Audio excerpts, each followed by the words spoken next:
This episode is sponsored by Naraka Bladepoint.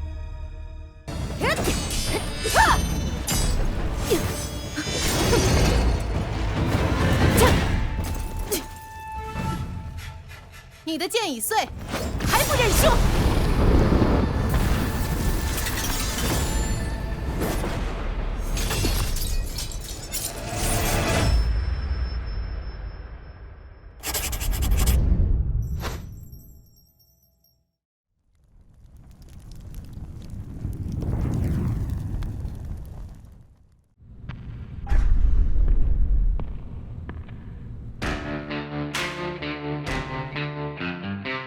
I'm Kerry Stagmer, and we are the Blacksmiths of Baltimore Knife and Sword. We're going to be building some of your favorite things and fantastic objects you've never seen before. This is Man-at-Arms, Reforged.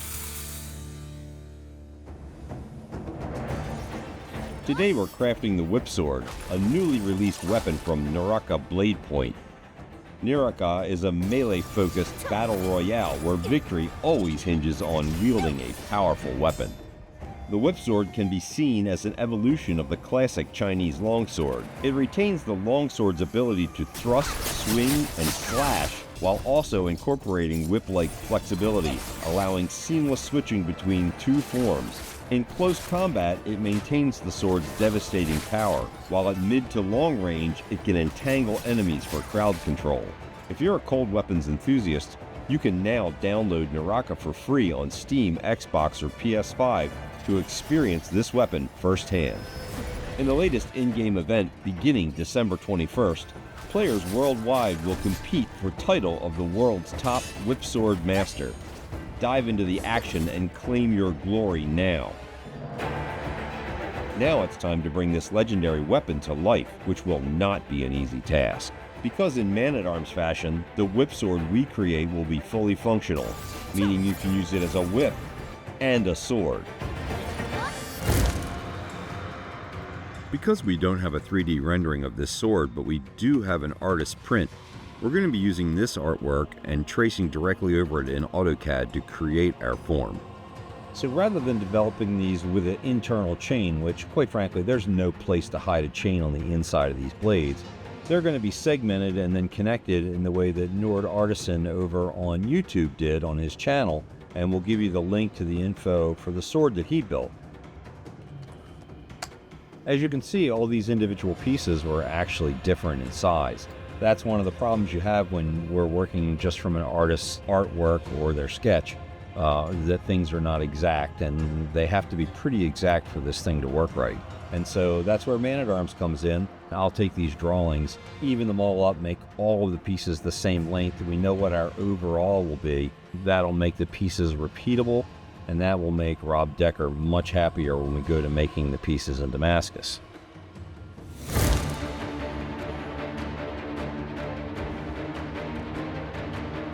We're only using 31 layers of alternating 1075 and 15N20 steels to create this pattern, but we will give it a very high level of twist, and that will give us really cool form in the Damascus layers.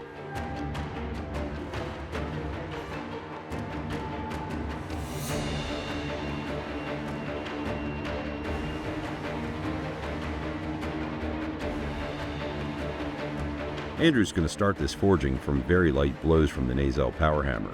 That's to set the weld before he really gets to work.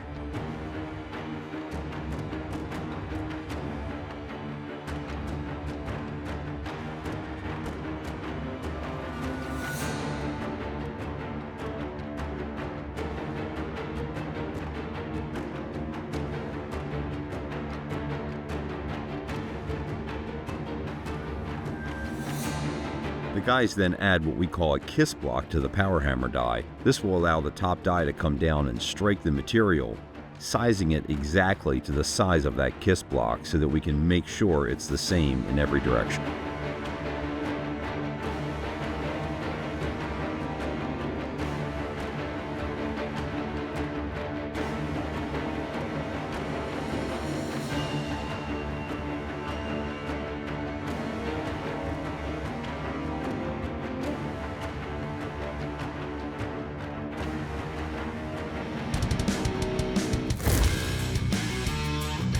making the material for the blade wasn't enough work, there's interconnecting bars that hold all of the blade sections together and allow it to slide up and down to become the whip.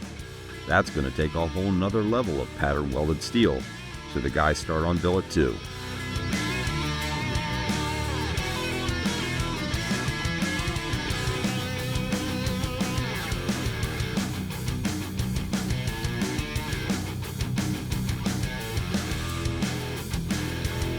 Cleanliness with pattern welding is very important. Kevin's going to take a little borax and sprinkle it across the top. That's actually going to keep oxygen off of it and help clean up the material so the welds will take.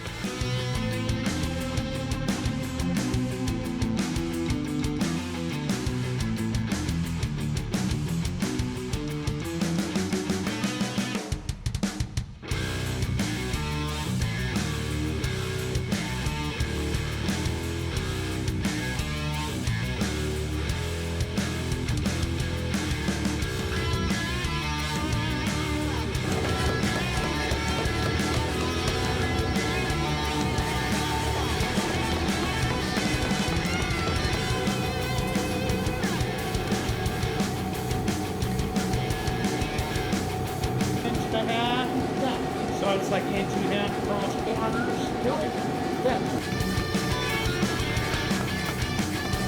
Even though this bar has been made square, which will help it fit in the twisting machine, if you don't take the corners off, you can create overlaps, which will give you cold welds. They'll show up in the final product.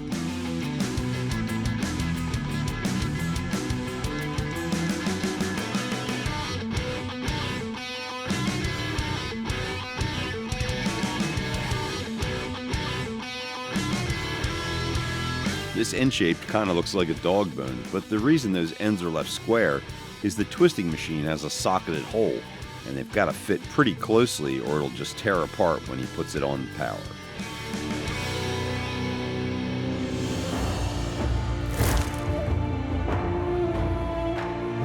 Since this pattern welding is rather low layer, we want to give it more figure, so we're going to go ahead and deeply twist it. That way the pattern will go around the outside.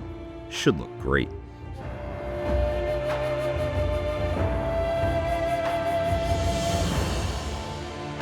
We call this machine Scrucifer. Deker actually designed and built this machine for his pattern welded Damascus business. He was making all kinds of material for people and needed a way to twist things evenly, repeatedly, and left and right.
Deker now begins to draw this bar out. He's got to drive it down that twisted section, watching carefully to make sure that all the welds are proper. But he'll just keep drawing it out until we can make it into a bar.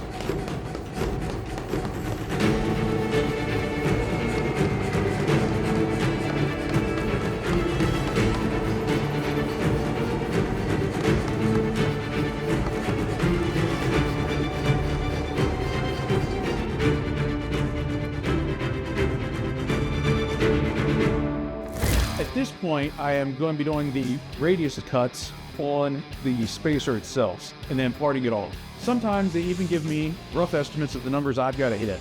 They're not all there, but we'll figure that out as I go. This piece is actually the bottom of the pommel, basically like a foot. Sometimes it's integral to the pommel, and sometimes it holds the whole sword together and then the pommel screws down on it. That's the case with this sword.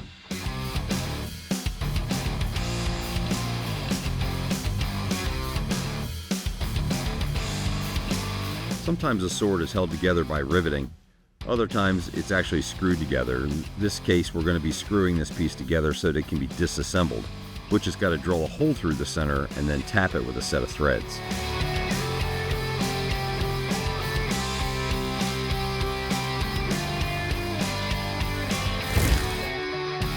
So as you've seen the device basically made by Sven over at Nord Artisan, it's much larger than what we have here. Deker has designed this kind of really based on Sven's setup, but has gone through and worked out the different pulleys and the different actual power levels based on the distance that we need to be able to pull to close the sword. We 3D printed everything, including the rollers actually. This 3D printed side plate that keeps bowing and changing as we put it under pressure, they don't hold up. Since we know the ABS that we printed just simply won't hold up for this, it's time for some steel. I go to the milling machine and make up a matching set. We've left a couple of holes in the back, and that'll allow us to adjust the spring pressure as well. We have a couple of other tricks up our sleeve to be able to keep a smaller spring to have a smaller handle. Let's see if we're right.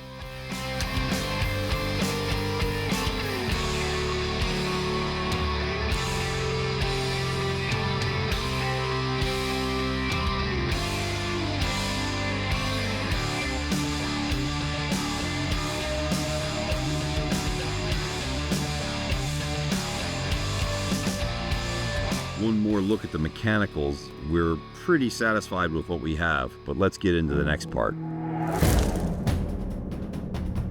Now that we have these billets welded and twisted and forged into bar, we need to adjust the size of some of those bars before we go to the rolling them. So Kevin and I are going to take some of these wider bars, make them a little more narrow so they're the size we need.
Now it's rolling mill time.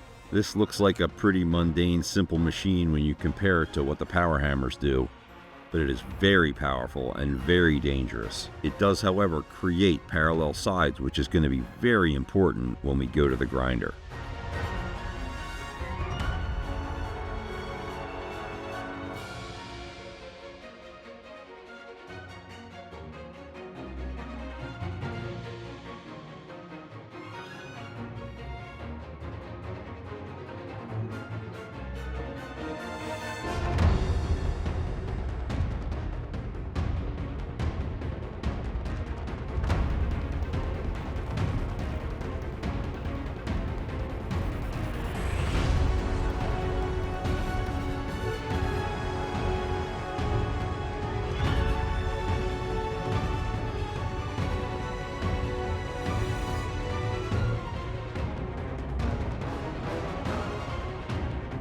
The large flat sides might be parallel, but boy, these things are all twisted up. You just take a gentle hammer and go back and work them and get those things straight in a bar so that we can go on to the next step.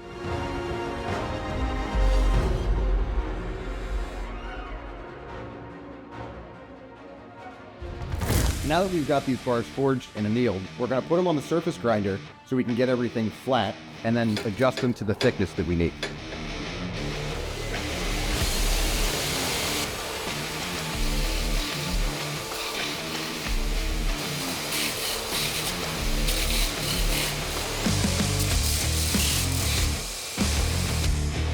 This big old precision grinder has been retrofit with a sanding belt. That allows us to take something like a rough forging, throw it up on here, and really get it flat. These things easily go down to 1/1000th of an inch and just do an absolutely fantastic job. Ancient automation still works, no computers. So putting a 40 grit belt on here to get some of the rough work done.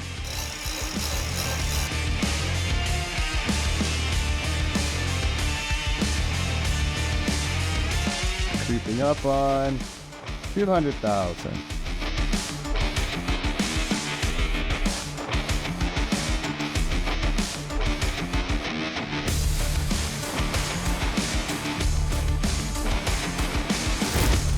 We're going to be cutting these out using a bandsaw, but we need these cuts to be pretty accurate, and we only have a certain amount of material to work from, and they've got to all fit together afterwards. So we're going to go to a fiber laser and just kind of dust the surface of the Damascus, and once that pattern welded steel has the design laid right on it with the laser, we'll go to the saw and cut them out. From ancient machines of the past to cutting-edge lasers, this project is taking everything that we have. We're going to lay out these patterns onto the steel. We don't have a powerful enough laser to actually cut them, and our plasma would not do a good enough job. So it's going to be hand cutting from here, but at least we can't rub the patterns off. They're permanently burned in the surface.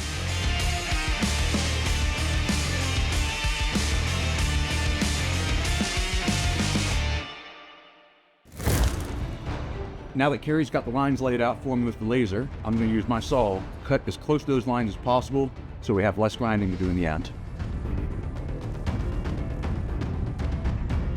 There's an awful lot to cut here. Butch is actually going to it with the saw.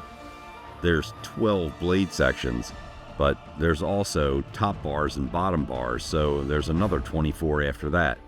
That's a lot of hand cutting and a lot of filing to make them match.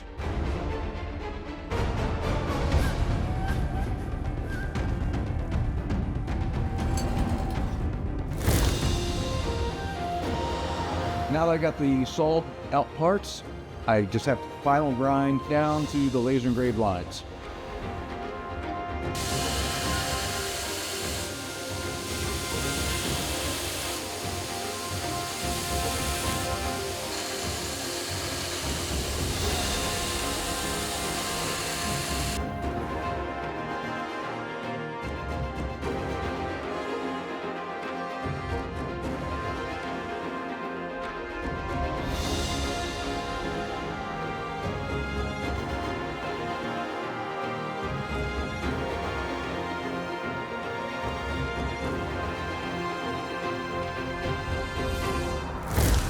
All the pieces of the Whipsword are held together with little pins that can slide in and out so the sword can extend and retract.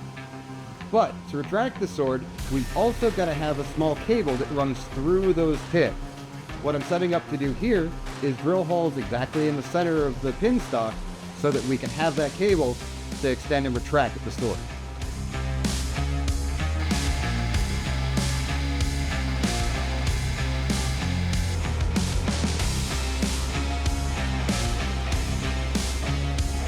All of these little holes in this bar are really important. We're going to cut these into little tiny sections. All of those sections become the pins that hold all of the blade sections together and slide up and down in the slots. Oh yeah, and they got a hole going through them so that the cable that pulls this up and down and actuates the entire blade can go through the center and still work.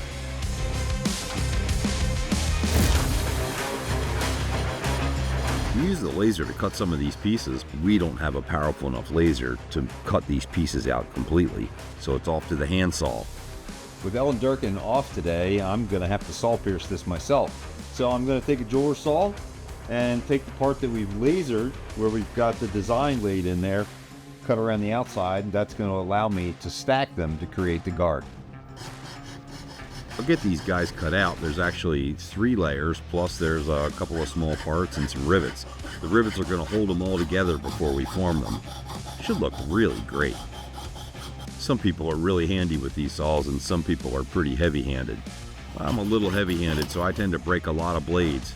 So I buy them at what's called a gross, a dozen, and I'll just keep breaking them until I'm done.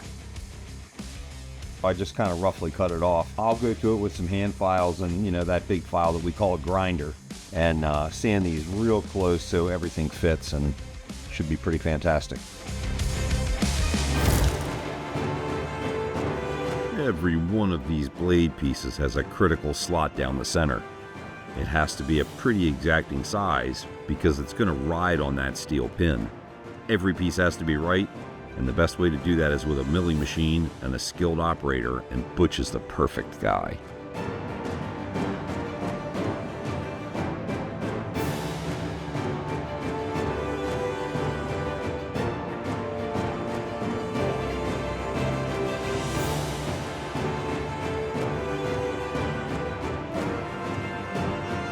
Now that he finished up the bigger blade sections, the upper parts all have to be done as well, and they have a hole where the pin goes. They'll be welded on both sides of the blade.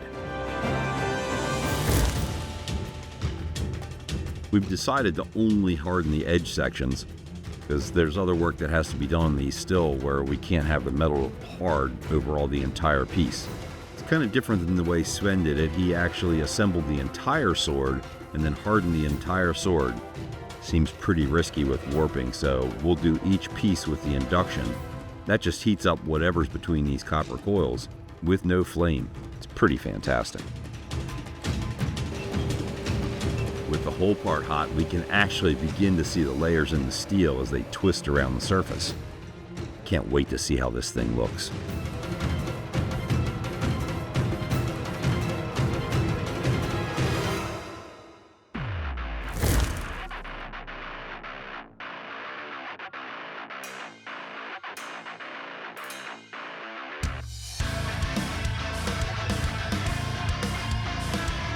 John now clamps the different sections of the blade. He's going to be building this blade one section at a time because each one registers off of the other. The clamps will keep it straight. The copper that you see on the bottom is really so that the electricity flows directly to the part and doesn't arc or leave any marks in the pre-etched Damascus.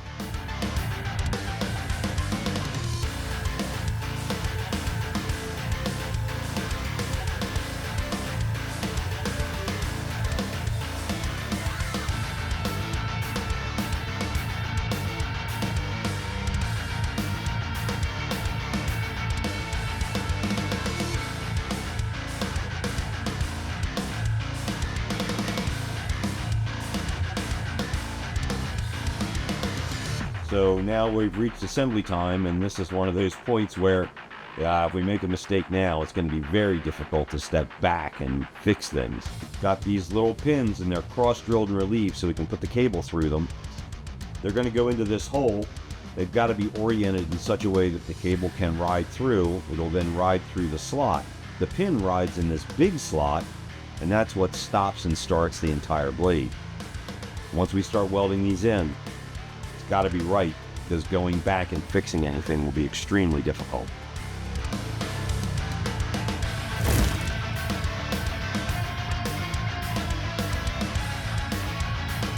John's now going to take the TIG welder and weld these pins in place.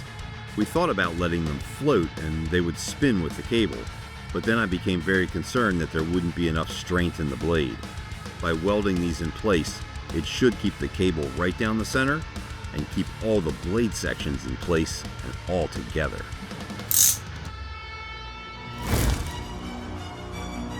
On Man-at-Arms Reforged, we love taking on projects that push our limits and test our capabilities to the fullest. And there's no doubt that this creation did exactly both. But when you have a great team of talented artists working together, anything is possible.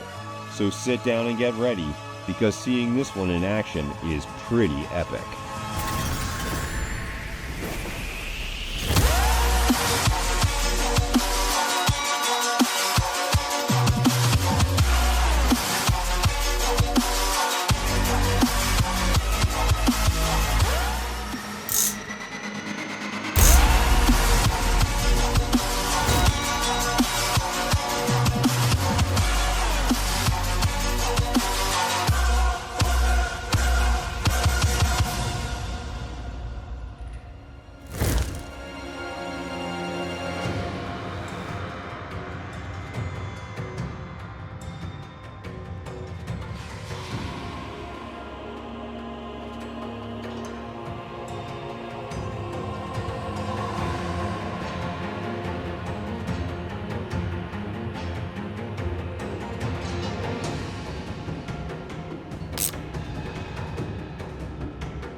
Now is your chance to experience the Whipsword for yourself.